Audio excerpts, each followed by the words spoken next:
All right, so I wanted to talk in detail about a game I've been playing for the last couple of days.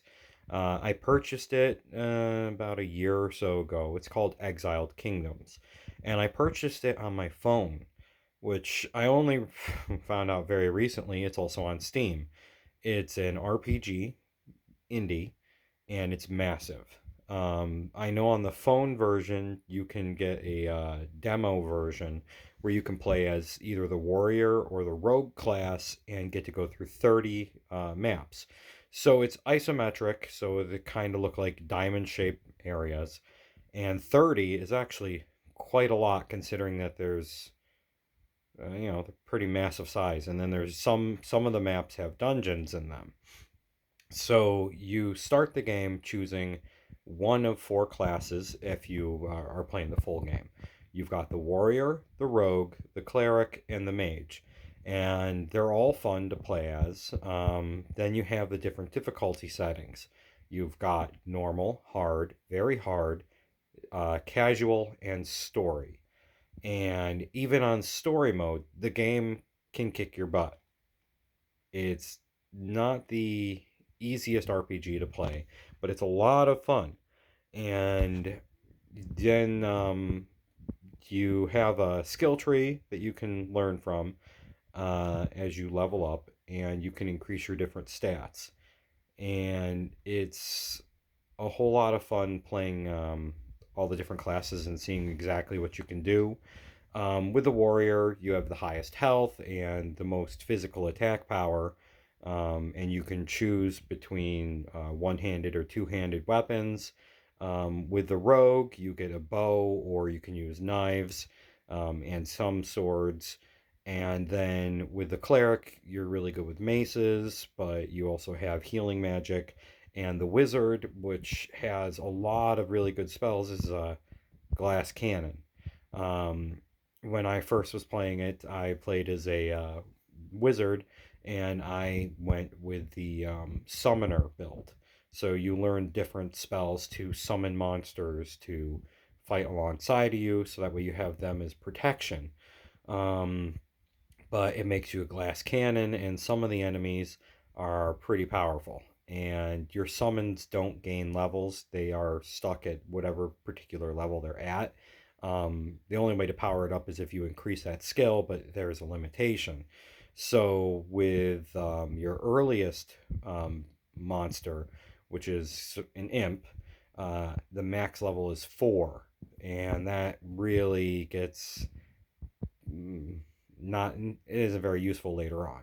You could use other spells and power them up, and that might be pretty decent, but it can be hit or miss with how much of a glass cannon you are. With the cleric, you do have the ability to heal yourself and your ally, which there are three types of allies. You have your summoned monsters, you have mercenaries that you can purchase basically, who stay by your side until they die. And they will die very fast if you are going into some of the more difficult areas to play. Then you have four companions, and they are your permanent allies. As long as you stay alive, even if they get knocked out, they'll come back. They also gain levels and become stronger, albeit that they only get one trait point, which is, like if you want to increase strength, endurance, agility, etc. Um, and then you have your skills, which they only get one, whereas your main character will get two every time they level. And it's a game where every single level has a lot of weight because you feel it. Um, so going from level 1 to level 2, you almost can double your health, and that alone is enough to get you started and get going. And by the time you're level 10, you're pretty much able to handle most of the first areas of the game with no problem at all. With some of the higher difficulty areas that you can find, might be a little challenging. In my current playthrough, I'm playing as a rogue, which I decided to try that character out. I'm doing the archer build, so I'm running around fighting from a distance, and I'm currently using Grisenda, who is a warrior.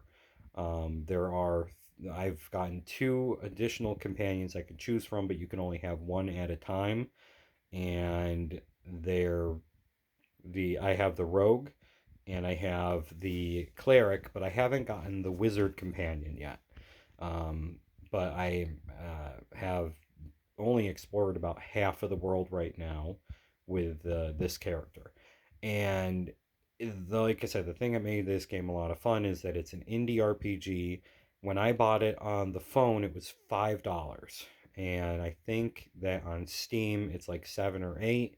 And it's just, like I said, it's a massive world you can go out and explore. Difficulties high. Um, so you got to be real careful not to die when you're playing, but it's fun. It's a lot of fun.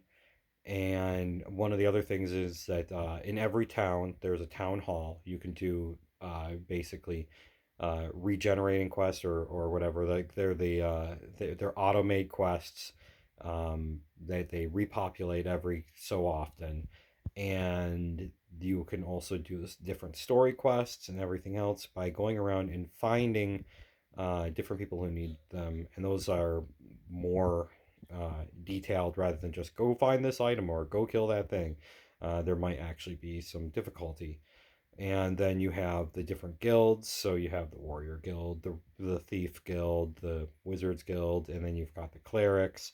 You also have other additional groups out there like the royal lore seekers, and you can do different quests to get different things. And it's a lot of fun.